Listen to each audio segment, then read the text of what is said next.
Ano po, ang dun sa hanay ng mga ng mga middle forces na tinatawag ko.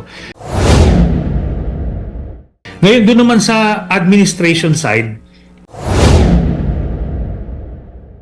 Sir, yung pink forces, ilan yung nakikita ninyo na possible na pinagpipilian para sa presidente?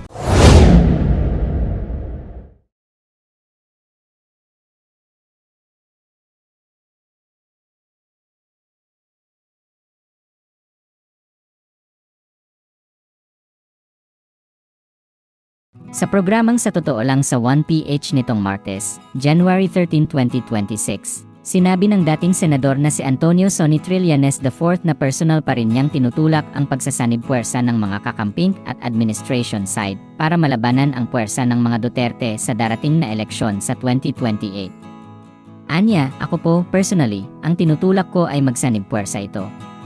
Yung mga kakamping, yung mga middle forces, at yung admin para mas malakas ang puwersa para matalo yung mga Duterte sa 2028. Pero bago nito ay nauna nang ibinahagi ng dating senador sa publiko ang mga natunugan niyang may plano umanong tumakbo bilang Pangulo mula sa mga naturang iba't ibang samahan sa 2028 election.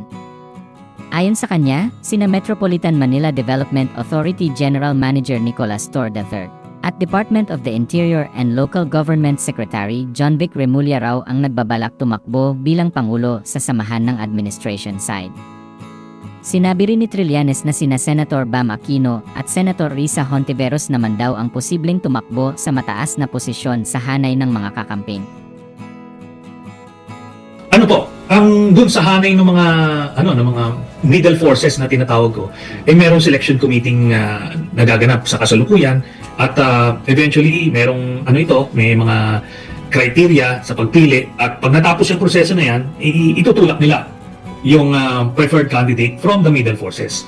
Ngayon doon naman sa administration side, ang nababalitaan natin, ang mga nag-aspire tumakbo for president ay si General Nick Torre at itong si Secretary John Vic Remulla.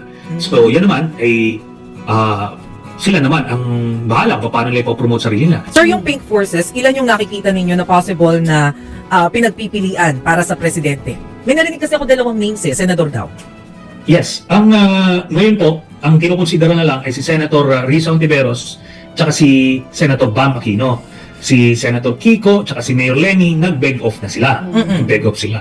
Kaya ito na lang ang dalawa ang nasasubject sa Matatanda ang nauna nang magbigay ng suhestyon ang dating senador noong nakaraang buwan na kailangan umanong magkaisa ng mga leader ng middle forces o mga kakamping at ang administration side para masigurong hindi mananalo ang Duterte bloc sa 2028 election. Sinabi ni Trillanes sa panayam sa kanya ni Richard Heydarian na nakahati umano sa 4 na panig ang political train sa bansa at ang pinakamalaking panig daw sa mga ito ang non-aligned base. Ngunit ayon sa dating senador, kapag pinagsama daw ang middle forces at Marcos Bloc ay magiging mas malaki raw ito ng kaunti sa Duterte Bloc. Sinabi rin niyang kailangan umanong magkaisa ng middle forces at Marcos Bloc para masigurong hindi umano mananalo ang puwersa ng mga Duterte sa darating na eleksyon sa 2028.